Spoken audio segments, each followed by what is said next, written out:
Welcome to my mountain. Well, this is where I come to ride my mountain bike to get a good physical workout. I burn a lot of calories, about 550 calories in 35 minutes. I like to burn calories because I love to eat.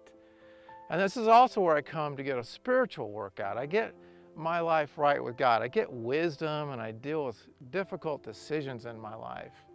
And several months ago, I came up here with some statistics that were really bothersome to me. I read that a child dies every 6 seconds from starvation, from hunger. Every 6 seconds. That's 10 children every minute. So if it takes me 35 minutes to ride up here, that's 350 kids that died from not eating enough food.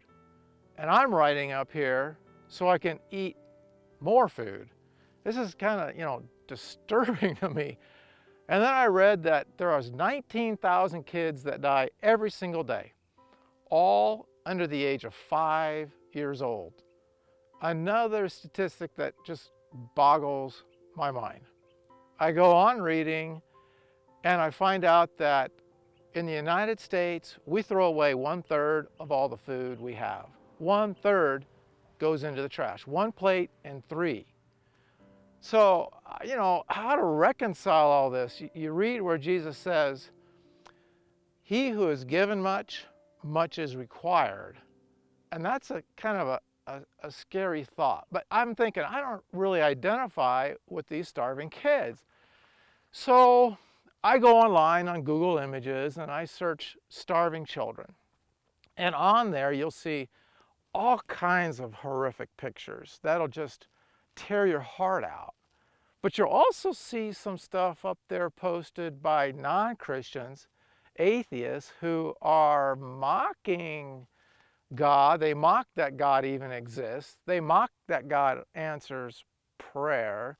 They mock how Christians pray, how frivolous our prayers are. And they also mock that Christians even care. And at first, this bothered me. And then I started to think, well, don't they have a right to expect Christians to live up to what they're teaching, what the Bible is saying? So I'm wrestling through this, and I believe actually that there's a lot of people who choose to be atheists because simply it's easier to believe that there is no God than there's a God that would allow all this tragedy. I mean, he would have to be an evil monster. So it's just simpler to believe there's no God. So I decide I got to get alone with God. So I come up here and I ask God, where's he at in all this?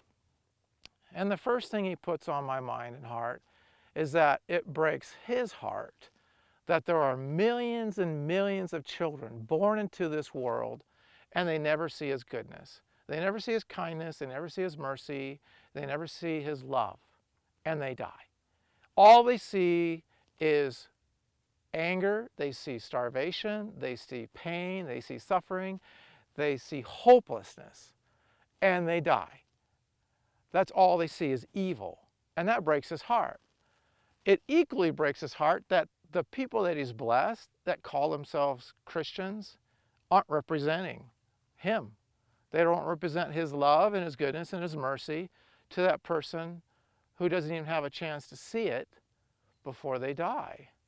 And that grieves his heart. If you go to Matthew chapter 25, in verse 35, Jesus is given a parable. And in that parable, he says, if you feed the hungry, you're feeding me.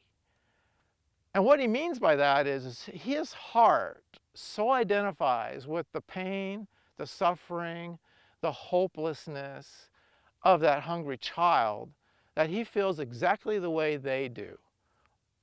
All of it. And he also feels when someone gives that child food, the satisfaction and the enjoyment and the kindness and the hope.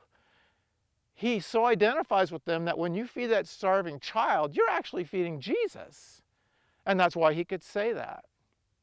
But the opposite is also true, that if you ignore that child and you can do something, you're actually no different than ignoring Jesus. So God put on my heart to start a program that would raise money, a fundraising program called Fundraising with a Purpose. Kids no longer would sell candy and candles and cookie dough. Instead, they raise money to feed starving kids. And they also package the food themselves. It would be amazing if just Christian schools did this around the United States once a year. They would raise enough money and build enough meals to feed 300, maybe 400 million meals. And they would start a mega trend. What does God want you to do? Well, you have to do what I did. You have to get alone with God and ask Him, how does He want you to show His quality of love, selfless? You help somebody who cannot pay you back. How and where? What method? How He would use you to show His quality of love to a hurting world. One thing I know is that Christians need to work together and represent the love of Christ to a hurting world.